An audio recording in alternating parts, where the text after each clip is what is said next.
एक ट्रेन, 10 क्रांतिकारी, कुछ हजार रुपए, 4 फांसियां और ऐसी कहानी जिसे आजादी की लड़ाई का इतिहास काकोरी कांड के नाम से जानता है। काकोरी ट्रेन लूट की घटना ने 200 साल से काबिज ब्रिटिश हुकूमत को हिलाकर रख दिया।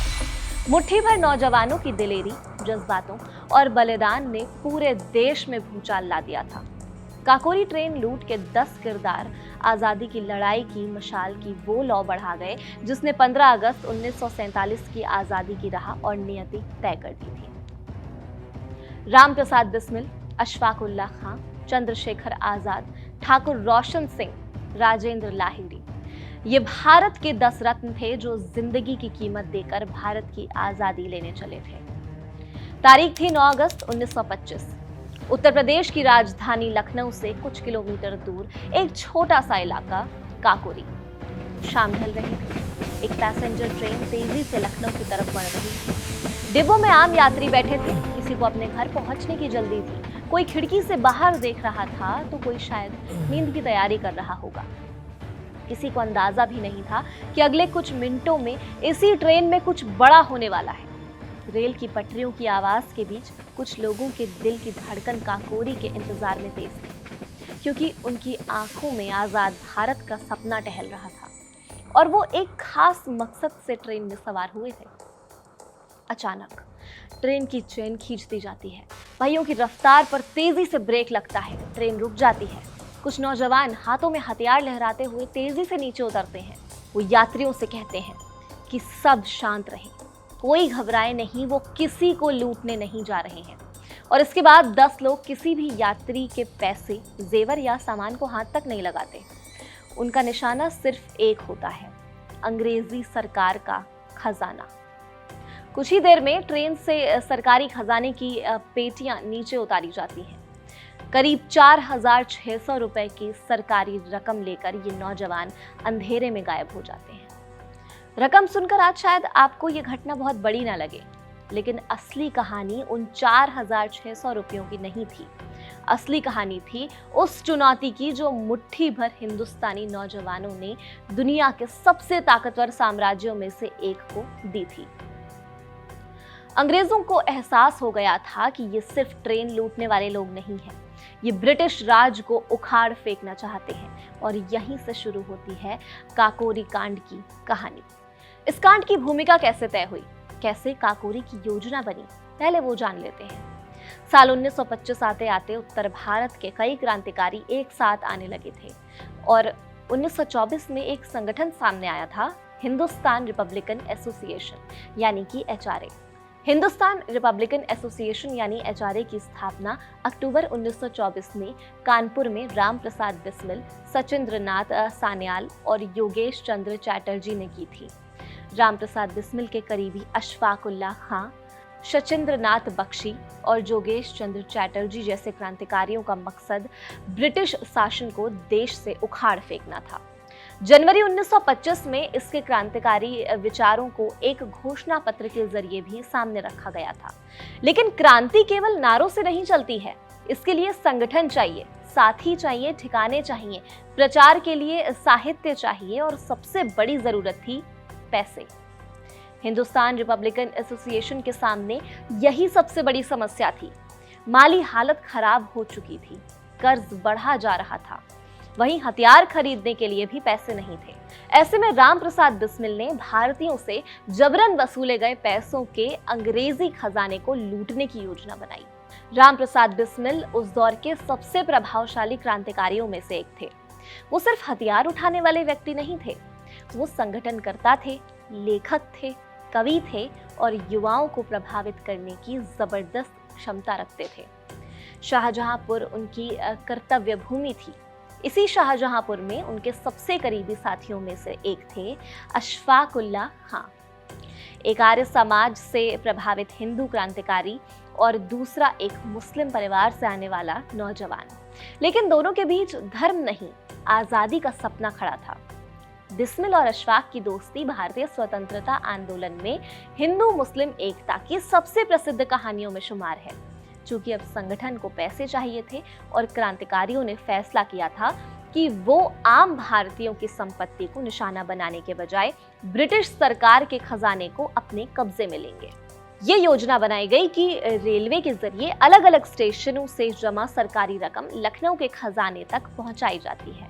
बस यही तय हुआ कि अंग्रेज सरकार का पैसा ले जा रही ट्रेन को रोकना है और सरकारी खजाना लेना है और उस पैसे से क्रांति की लड़ाई को आगे बढ़ाना है। इस ऑपरेशन के लिए लगभग 10 लोगों की टीम तैयार की गई। राम प्रसाद बिस्मिल, अशफाकुल्ला खां, राजेंद्र नाथ लाहिड़ी, चंद्रशेखर आजाद, शचेंद्र नाथ बख्शी, केशव चक्रवर्ती, मनमनाथ गुप्त, मुकुंदी लाल, मुरारी शर्मा और बनवारी लाल। यानी सामने अंग्रेजों का बड़ा प्रशासन था जिसमें पुलिस, सीआईडी, सेना, रेलवे नेटवर्क था, कानून था, अदालतें थीं और दूसरी तरफ सिर्फ मुट्ठी भर नौजवान थे।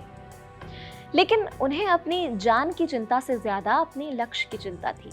9 अगस्त 1925 का दिन था। 8 डाउन पैसेंजर ट्रेन लखनऊ की ओर बढ़ रही थी।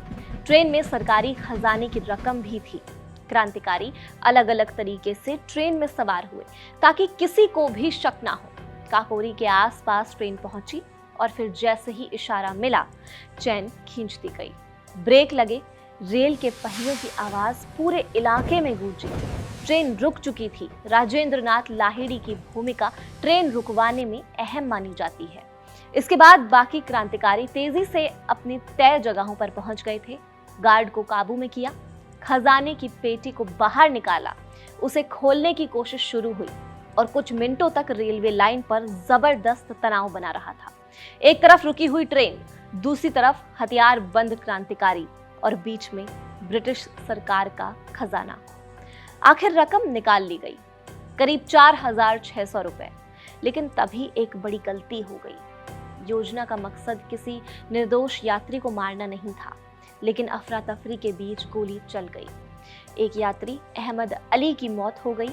ये मौत अनजाने में हुई थी, लेकिन इस एक घटना ने पूरे मामले को और गंभीर बना दिया था।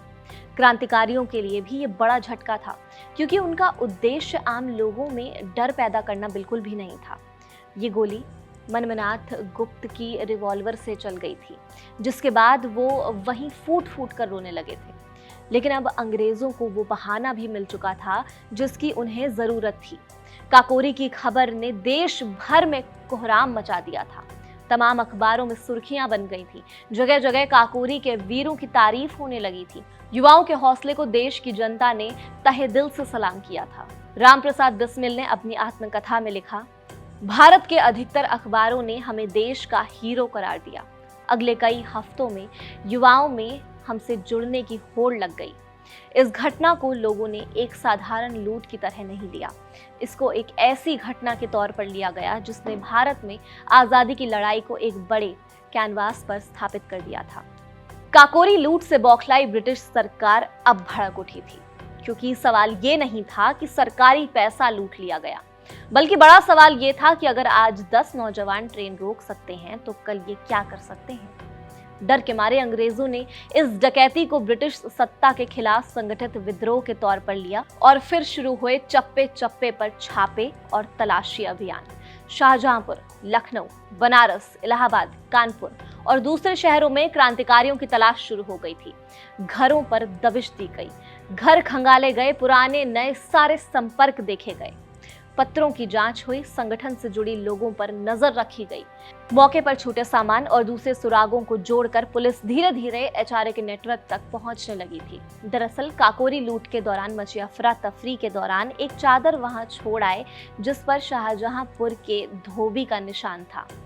बाद में जब पुलिस ने उस धोबी को ढूंढ निकाला तो उससे पता चल गया कि ये चादर हिंदुस्तानी रिपब्लिकन एसोसिएशन के सदस्य की है। बस यहीं से पहला सुराग मिला और फिर एचआरए पर ब्रिटिश हुकूमत टूट पड़ी थी। करीब 40 लोगों को गिरफ्तार किया गया था। ट्रेन रोकने वाले लगभग 10 लोग थे, लेकिन अंग्रेजों ने सिर्फ उन्हीं 10 लोगों को नहीं खोजा, उन्होंने पूरे क्रांतिकारी नेटवर्क पर हमला कर दिया। राम प्रसाद बिस्मिल गिरफ्तार हो गए, राजेंद्र नाथ लाहिड़ी पकड़े गए, दूसरे कई साथी भी जेल में पहुंच गए थे। लेकिन 2 नाम पुलिस के लिए सबसे बड़ी परेशानी बन गए थे, अशफाकुल्ला खां और चंद्रशेखर आजाद। काकोरी के बाद अशफाक उल्लाह खां लंबे समय तक अंग्रेजों की पकड़ से बाहर रहे। करीब 1 साल बाद वे गिरफ्तार कर लिए गए, जबकि चंद्रशेखर को अंग्रेज कभी जिंदा नहीं पकड़ सके। काकोरी के बड़े क्रांतिकारियों में आजाद ही ऐसे प्रमुख नेता थे जो गिरफ्तारी से बच निकले थे। ये वही चंद्रशेखर आजाद थे जो आगे चलकर भगत सिंह की पीढ़ी के क्रांतिकारी आंदोलन के सबसे बड़े नेताओं में से एक बनने वाले थे। 9 क्रांतिकारियों की गिरफ्तारियों पर अखबारों में सुर्खियां छपी कि भारत के नवरत्न गिरफ्तार हो गए हैं। काकोरी कांड का मुकदमा कई महीनों और सालों चला था। ब्रिटिश सरकार इस मुकदमे की सजा के तौर पर ऐसा उदाहरण देना चाहती थी कि आने वाले समय में फिर भारत से कोई भी नौजवान अंग्रेजी हुकूमत को चुनौती देने से पहले 10 बार सोचे। काकोरी केस उस समय के सबसे बड़े राजनीतिक मुकदमों में बदल गया था। अप्रैल 1927 के फैसलों से जुड़ी समकालीन रिपोर्टों के मुताबिक अभियोजन ने 200 से ज्यादा गवाह पेश किए और करीब 1100 दस्तावेज और फिजिकल एविडेंस कोर्ट के सामने रखे। और फिर आया वो फैसला जिसने पूरे देश को दहला दिया था। 4 फांसी। राम प्रसाद बिस्मिल, राजेंद्र नाथ लाहिड़ी, ठाकुर रोशन सिंह और अशफाक उल्लाह खां को फांसी की सजा सुनाई गई थी।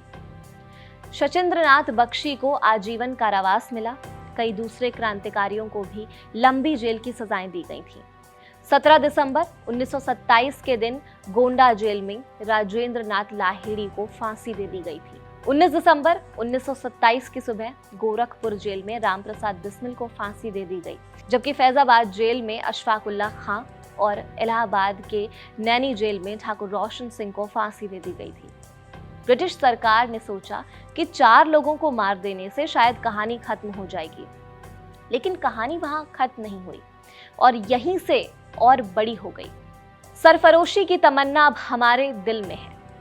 ये पंक्तियां राम प्रसाद बिस्मिल के नाम से इतनी मशहूर हुई कि बहुत से लोग आज भी मानते हैं कि कविता उन्होंने ही लिखी थी, लेकिन इसका मूल लेखक थे बिस्मिल अजीमाबादी। राम प्रसाद बिस्मिल ने इन पंक्तियों को क्रांतिकारी आंदोलन में इतना लोकप्रिय कर दिया कि ये आज़ादी की लड़ाई का घोष बन गई। यही काकोरी की ताकत थी। उसने सिर्फ हथियार नहीं दिए, उसने प्रतीक दिए, नारे दिए, कहानियां दी और शहादत की ऐसी मिसाल दी जिसने आने वाले नौजवानों को प्रभावित किया। 1928 में क्रांतिकारी आंदोलन ने नए स्वरूप में खुद को संगठित किया और हिंदुस्तान सोशलिस्ट रिपब्लिकन एसोसिएशन यानी HSRA सामने आई। चंद्रशेखर आजाद इसके लीड बने और इसी दौर में भगत सिंह जैसे नौजवान क्रांतिकारी भारतीय राजनीति के सबसे चर्चित चेहरों में उभरे। काकोरी कांड के बाद अंग्रेज 4 आवाजें तो जरूर खामोश कर गए, लेकिन उनके बाद सैकड़ों नई आवाजों के शोर में ब्रिटिश हुकूमत भर-भरा कर ढहती चली गई। सरफरोश के इस एपिसोड पर आप क्या सोचते हैं? अपनी राय आप हमें कमेंट सेक्शन में जरूर बताइएगा। मैं थी खुशी सक्सेना, कैमरे के पीछे नकुल।